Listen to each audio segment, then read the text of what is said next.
చంద్రబాబు ఢిల్లీ వెళ్లి మిర్చి రైతుల గురించి కేంద్ర మంత్రితో మాట్లాడాను అన్నారు. దానికి సంబంధించిన మంత్రే ఢిల్లీలో లేకపోతే చంద్రబాబు ఆయనతో మాట్లాడాను అనడం హాస్యాస్పదం.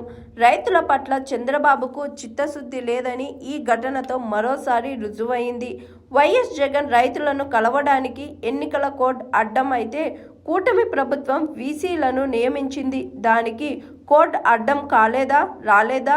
మెగా డిఎస్సి అన్నారు, ఇంతవరకు లేదు అని శాసన మండలి విపక్ష నేత బొత్స సత్యనారాయణ ప్రశ్నించారు. హాస్యాస్పదంగా ఉంది. మీకు కూడా అది సాంప్రదాయం అనిపిస్తుందా? దానికి మీ తాలూకా ఆ ముఖ్యమంత్రి పదవికి కానీ లేకపోతే మీ వ్యక్తిత్వానికి కానీ అది సమంజసంగా ఉందా అని సూటిగా అడుగుతున్నా. అంత ఎవరితో అయితే మీరు మాట్లాడికి వెళ్తున్నా మంత్రి ఢిల్లీలో లేకుండా నేను దీని గురించి వెళ్తున్నాను ఢిల్లీకని తప్పేముంది? ఢిల్లీలో భారతీయ జనతా పార్టీ ముఖ్యమంత్రి ప్రమాణ స్వీకారం చేస్తున్నారు, దానికి గెస్ట్ కింద పిలిచారు, దానికి వెళ్తున్నాను అని చెప్పి వెళ్తే తప్పు కాదు కదా.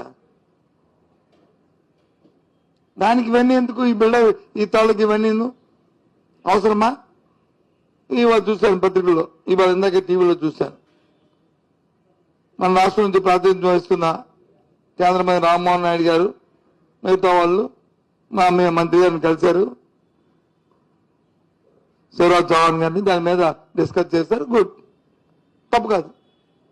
ఎందుకు ఈ పరిస్థితులు ఈ తీవ్రత ఇప్పుడు మీకు తెలిసింది.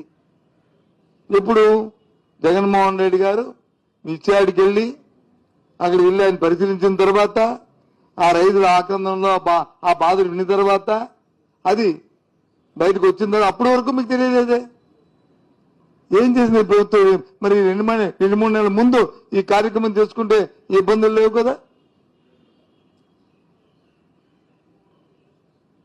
ఎందుకు చేయలే?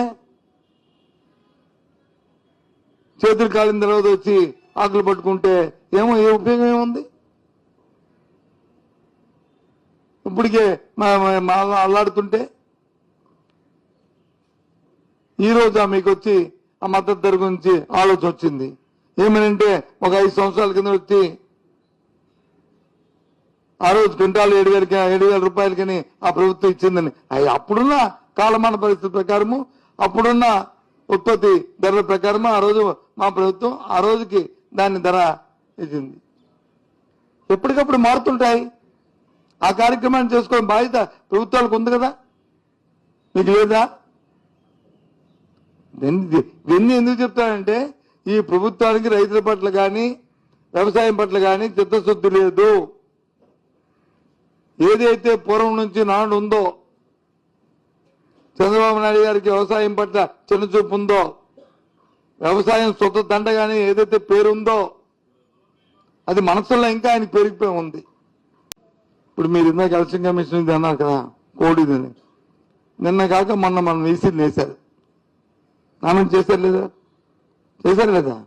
సంతోషం. 9 నెలలతో పోయిన తర్వాత అంటే ప్రభుత్వం వచ్చాయని వీసీలు అందరిని రాజీనామా చేయమని ఒత్తిడి చేసి వాళ్ళు వీసీ ఉద్యోగాలను తీశారు. సరే, ఏ కారణాల్లో తీశారో అవన్నీ అప్రస్తుతం. ప్రభుత్వం మారింది, మాకు ఇష్టం లేదు, వీళ్ళ తాలూకా పరిపాలనలో విశ్వవిద్యాలయంలో వీళ్ళు మారుస్తామని ఫోర్స్ఫుల్ గా వాళ్ళతో రిజైన్ చేయించారు. 9 నెలల తర్వాత ఇచ్చారు. మరి ఎప్పుడు ఇచ్చారండి? ఎలక్షన్ కోడ్ లేదా? ఎలక్షన్ కోడ్ లేదా? ఉందో చెప్పండి. మరి ఎందుకు ఇచ్చారు? మేము క్వశ్చన్ చేశామా? సరే, రొటీన్ జరుగుతుంది. ఎలక్షన్ కోడ్ ఇచ్చా, అది రాజకీయ అంశమా? వెళ్ళిన సమస్య రైతుల మీద వెళ్తున్న సమస్యని దాన్ని పట్టుకొని మీరు వచ్చి ఇల్లీగల్ అంటే మేము ఇది ఇల్లీగల్ అన్నామా?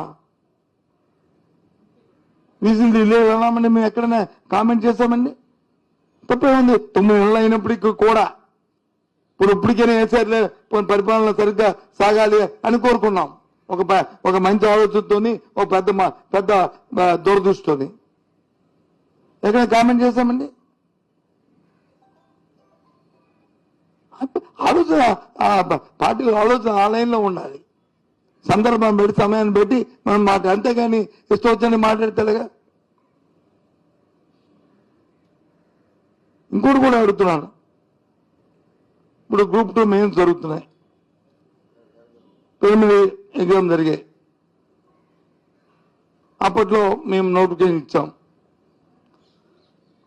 అప్పుడు మా దృష్టికి ఏ సమస్య రాలేదు. ఇప్పుడు సమస్య వచ్చింది. ఆ రాష్ట్ర పాయింట్ మీద సమ్ డిస్కషన్ డిమాండ్ చేస్తాం. ఒకసారి దాన్ని దృష్టి పెట్టండి. లేకపోతే మళ్ళీ ఏ కోర్టులోనే న్యాయస్థానంలో ఆగిపోయే ప్రమాదం ఉండొచ్చు. మళ్ళీ మీరు వచ్చి ఇది మేం కాదు వైసీపీ ప్రభుత్వం చేసిందని మమ్మల్ని తోసి ఆ విద్యార్థుల్ని ఇబ్బంది పెట్టకండి. మీ కక్ష ఉంటే మమ్మల్ని తీర్చుకోండి, కానీ విద్యార్థులు ఇబ్బంది పెట్టకండి. ఆలోచన పెట్టండి దాని మీద, మీ దృష్టి పెట్టండి దాని మీద. ఆ ఇష్యూని ఏ విధంగా స్మూత్ లెవెల్లో సాల్వ్ చేయాలో చేయడానికి ప్రయత్నం చేయండి.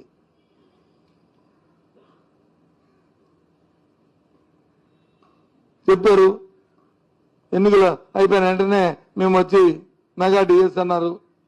అలా రోజు పొడిగించుకొచ్చారు. ఇప్పుడు వచ్చి రేపే అకాడమిక్ స్టార్ట్ అయిన ఇస్తామన్నారు. సంతోషం, మాట అయినా సరే మేమైతే సరేలే అని చెప్పి అనుకున్నాం. చూద్దాం ఏం జరుగుతుందో. Hi, this is Swathi. Like చేయండి, షేర్ చేయండి, కమెంట్ చేయండి అండ్ సబ్స్క్రైబ్ చేయండి GR TV. Hi, this is Monica. Please like, share and subscribe GR TV.